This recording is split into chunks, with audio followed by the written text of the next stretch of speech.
Hi everyone, Canoopsy here. This video is an exciting one. Today I'll be showing you my dream living room TV setup come to life. Let's check it out.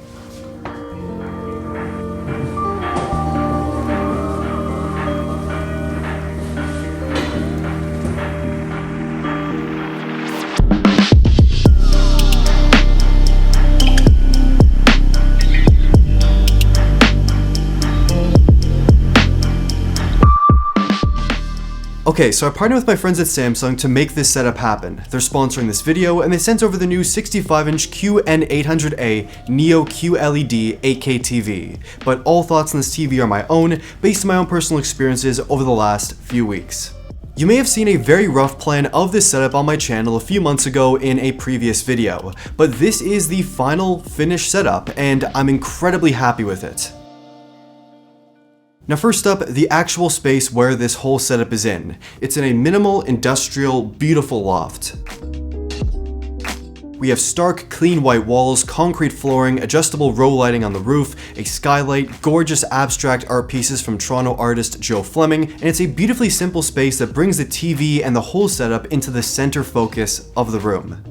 Now, this Neo QLED 8K TV is absolutely next level. Starting with the design, all angles of this TV look amazing. The edges have a stainless steel look, and the TV is quite thin and matches the industrial minimal vibe of the whole space. It looks fantastic here.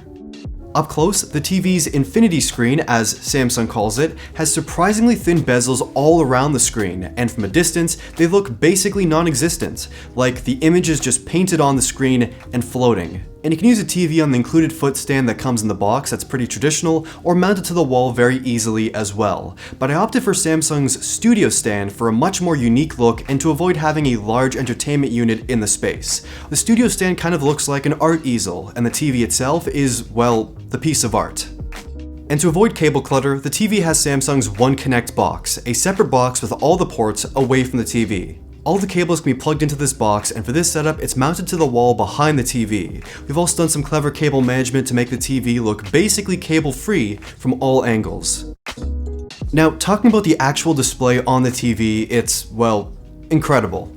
It's an 8K resolution display powered by Samsung's quantum matrix technology with excellent light control, and the TV is able to control individual LED pixels to deliver accurate images with deep blacks, and the screen gets crazy bright as well, so it's perfectly visible during the day with all the lights on, and great for nighttime viewing too.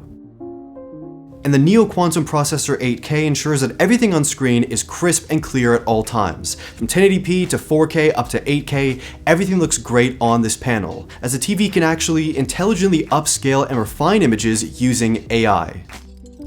Whether it's a movie, TV show, music video, game, or even just a simple screensaver, it all looks awesome on this display.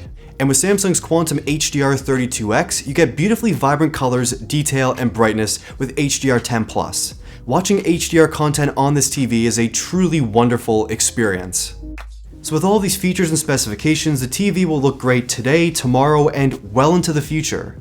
It looks beautiful in all living spaces with its super clean design, and the actual screen itself is next level. Even the remote is good. It's thin and light, looks simple, it's easy to use, and you can charge it with a USB-C port on the bottom or the solar panel on the back. It also lasts about 2 years on a single charge.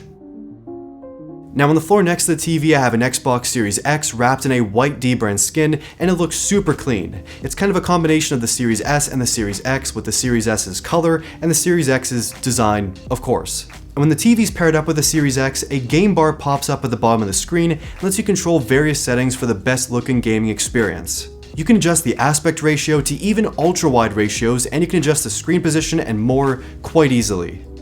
I've been going back and finishing up side missions and trying out the different endings in Cyberpunk 2077, and I'm actually replaying GTA 5 story mode.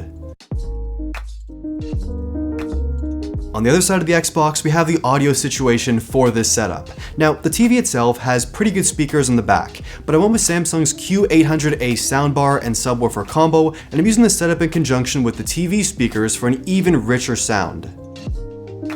For this setup, I placed the soundbar on the floor to match the overall lofty aesthetic of the space, but it of course can also be used on a table, shelf, entertainment unit, or mounted to a wall.